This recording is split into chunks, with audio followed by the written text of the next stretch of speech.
Good morning, brothers and sisters, friends. Today is Sunday, September 22nd, 2019. And this morning we have Vietnamese. But on my table here, I have a question in English. So if I have the permission from the community to answer this question shortly, can I have 5-10 minutes for this question? Yeah. Could you please give an advice for teenager girl about how to handle stress due to school and friends and being bullied? This person has a thought of ending her life so that it will be end the suffering. Câu hỏi là có một em tuổi mới lớn, em gái đang rất là bị căng thẳng ở trong trường học bởi vì em bị bạn ăn hiếp và em đang suy nghĩ là sẽ tự vận để chấm dứt cuộc đời đau khổ này. Đó là câu hỏi. In our daily life, when we grow up and we step out, around us we already have someone to bully us. Let's example, if you are a kid, when you play with your brother and sister at home, sometimes you was bullied by your sister too. But how come you fight after that and then 5 minutes later you still can talk to each other? Why? Because your mind just like a kid, you're very innocent, you easily to let go. But the more you grow up, the more you attach to what people have done to you. This is our problem. Actually, whatever they have done to us, if we can think like a baby when we are young, nothing important. Okay? If we can play and we can be together. If not, we can find another person, another game. When you cannot handle small things and you cannot have enough capacity to handle many major things in life. Being bullied in school is temporary. It's not a long term. After you finish school or you can move school, you can find some other way. For example, you can find some other friends. You can ask your parents to move to another school if you think you cannot handle these people. But there is nothing wrong for you to think that you should end your life because of those people who bother you. If you think that somebody bother you in life, and our whole life we have tons of people bother us. Sometimes you want to rest, but people always knock on your door. It's kind of boring. It's kind of bother. You want to do homework, but phone call all the time. So there are a lot of things that bother us. But the thing is, you learn how to manage, how to can put away something that you think that is not necessary for you to focus on. For example, if you did not have when we have school, we have no one to call us, to follow us. But if you fall in love with someone, you think you fall in love with that person, but if you reflect clearly and that person already bothered you, you cannot live your normal life anymore. You think about that person. You have to do something to make them happy. You're waiting for that phone call, but because before that you don't have any kind of feeling of that way. So don't worry about people bother us or bully us or do something to affect us. But we learn how to accept, how to let go, because everything is temporary. If you need to see this person maybe few hours a day in school, if you can find yourself another way so you can be away from that person, but never think negative. that person come to you in a negative action. But if you take that seriously, and that will become something like poisons to bother you, to suffer you. People can praise us or blaming us, but the main important is how you live yourself. Don't worry what people think about you. You are the one who know who you are more than anyone else. So don't worry about that, okay? Find yourself a spot. And if you cannot have enough capacity to deal with this person, then you find your way out, but not ending your life. There are some other way to out.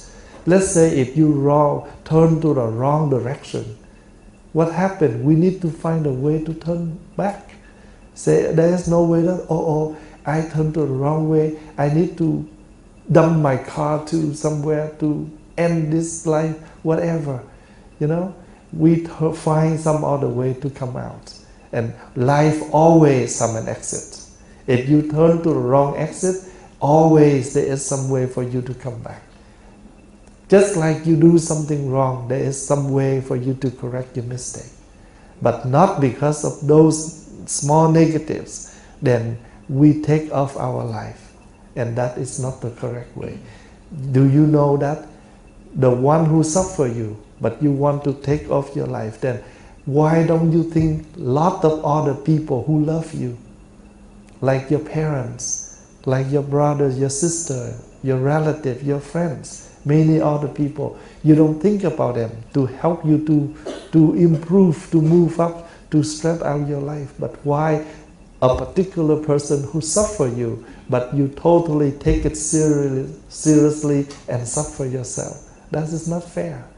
So do not try to focus to the negative, but learn to focus to the positive to help you to move on. If we want to angry with something and someone, every day we have something and someone for us to be angry. But because we know nothing important, okay, everything is temporary. You're happy today will be changed tomorrow. You're unhappy today also will be changed tomorrow or next hour, because life is impermanent. Because there is impermanent, you will never meet this person for your whole life. Just temporary few hours a day. So do not take it seriously to bother yourself. Someone bother you is not important as you take that seriously and bother you. You bother yourself is more seriously than that person. So I hope that you can briefly understand this, but you need some advice. If you think you cannot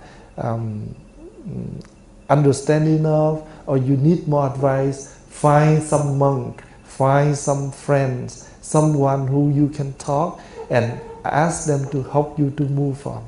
Okay? If you think that life, if you have the capacity to end your life, then why don't you have the power, the capacity to continue to live? And this is the important.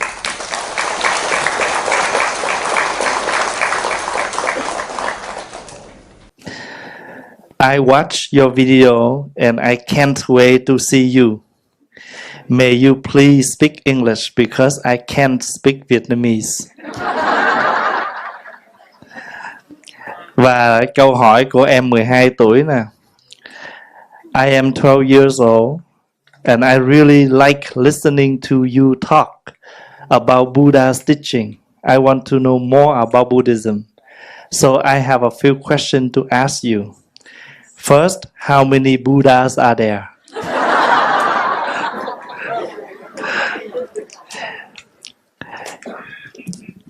We have so many Buddhas. For example, right now, the Buddha in this hall, the Buddha from outside, the Buddha from the back. Any minute, you live with your awareness, with your peace, with your inner peace, with your happiness. That is the moment you become the Buddha.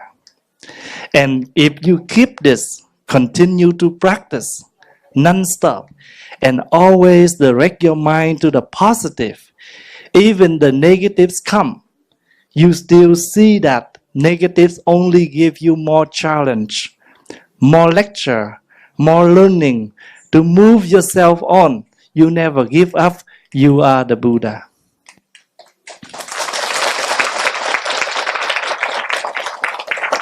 Buddha is not the one who can play magic, who can walk on the fire, who can walk on the water, who can fly, and who can do lot of superpower things.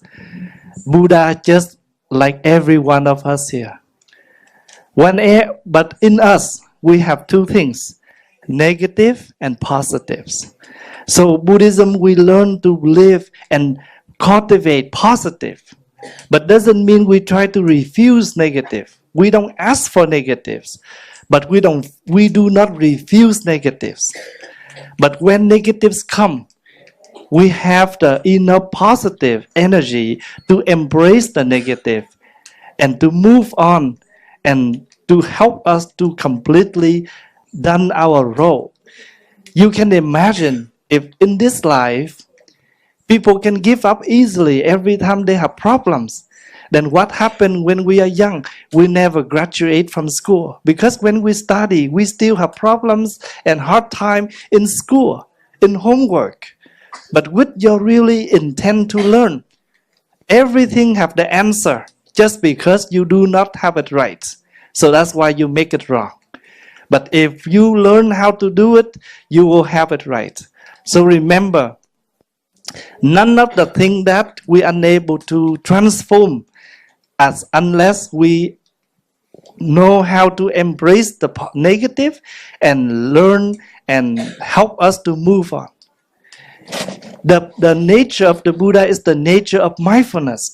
Mindfulness means you have the capacity, you have the intent to live good with all your positive, and not only for yourself, and you also have the intent to help others.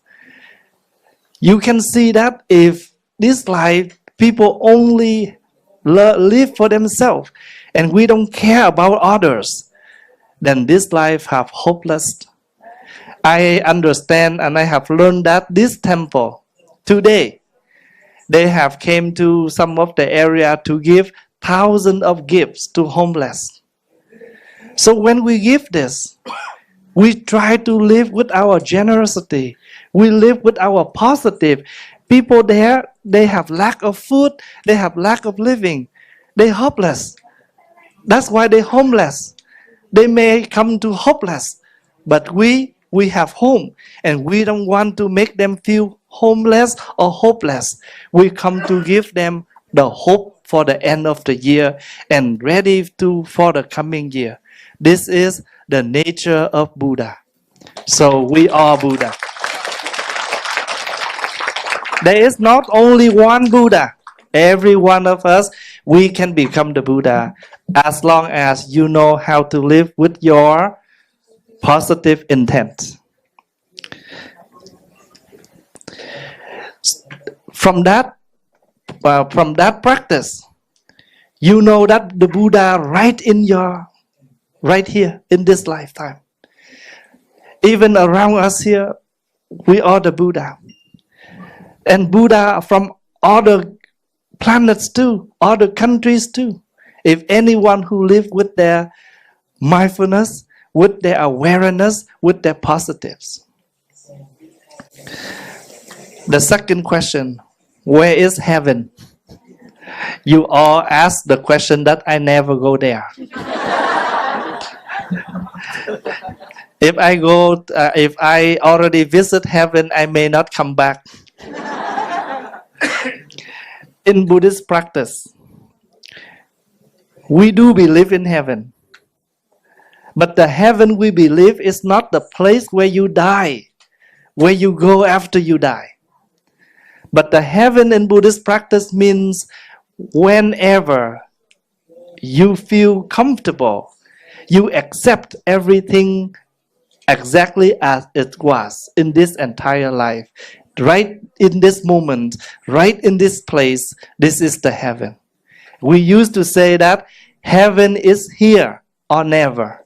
If you cannot touch what is right now, right here, how can you? If you have no peace, no joys, right in this entire planet, then how can you have peace and happiness in the other planet? If you cannot enjoy the entire food you have, then you cannot enjoy anything. So live and touch with the present moment. That is the moment and the place called heaven. Hell is another opposite of heaven. What is hell? The moment we live deep with suffering.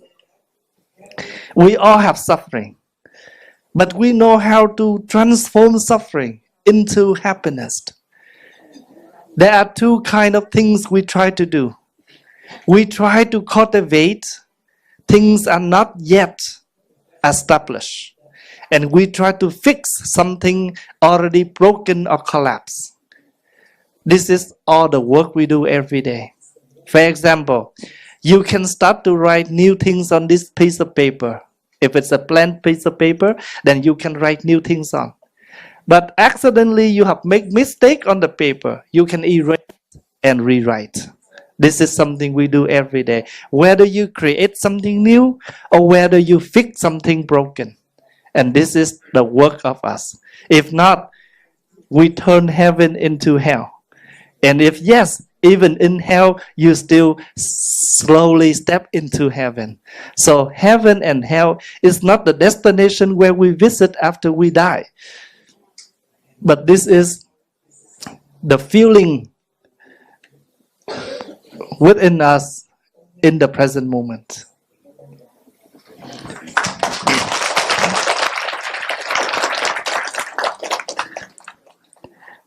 How was Buddhism created? And who is the first Buddha? According to the history of Buddhism, more than 2,600 years ago, in North India, there was a prince named Siddhartha. He left his home, his kingdom, to ordain as a monastic, and after 6 years of practicing, he attained the fully enlightenment. We call him Buddha. Buddha means the one who fully enlightened or fully awake. That is according to the history. He was the founder of Buddhism. And he found a path. The path of happiness. The path that we able to walk out our suffering. So we respect the Buddha as our teacher. Remember, we respect the Buddha as a teacher. We do not respect the Buddha as a holy person, as a God, or as a superpower person who can give us anything. But more than that, he's just a teacher who shows us the path, the way to live happily. So later on today, some of you will take the vows to become the students of the Buddha. So I would like to take this moment to explain what is Buddha. Buddha is our teacher who shows us the way. The teachings of the Buddha we call Dhamma. Dhamma means the path, the truth, the way. So when we live in this life, we always want to find the right path to walk on. We always want the truth to understand. We always want to find the instruction to live good, to live better. So Dhamma means the path, the way, the truth, or simply, Dhamma is the instruction to live good, live happy. Sangha is the community who practicing according to the teachings of the Buddha. So that's why we come here. We get together here as a Sangha, as a community. So Buddha, Dhamma, Sangha. So that's why when you bow the Buddha, you bow 3 bows. You bow 3 bows symbolize for Buddha, our teacher, Dhamma, the teachings, Sangha, the community.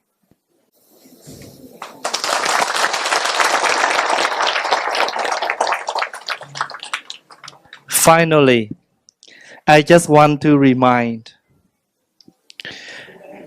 every year we always find gift for our loved one according to holidays. For example, Easter Day, you may buy flower, lily flower. You may buy a chocolate egg for your loved one. On Valentine's Day, you want to buy a bundle of roses. New Year Day, you want to buy something. Christmas Day, you buy something. So we always think of our loved one and buy them some gift. We almost ending the year 2019, and we may looking for more gift for our loved one. But I think that the best gift that you're able to find for your loved one, for your parents, for your family, is the presence of yourself. And try to live healthily for both physical health and mentally health. And I think this is the best gift that you're able to bring for your mom and dad. All they ask from you is the way you live. They will be happy if they can see that you live a healthy life. They will be very suffer. Maybe they express, or maybe they keep in silence by looking at you and realizing that you are not live your life in a healthy condition. What is a healthy condition? Balance or moderate your schedule. There is time for you to school. There is time for you to sleep. There is time for you homework. There is time for you to play game. If you just invest your whole time in video game, you waste many other hours, and you will delay on many things. So moderate your time. Be balanced your daily life. And this is the gift for yourself, first of all. And secondly, you can bring this gift to your parents, to your loved one. Thank you for your coming and your listening.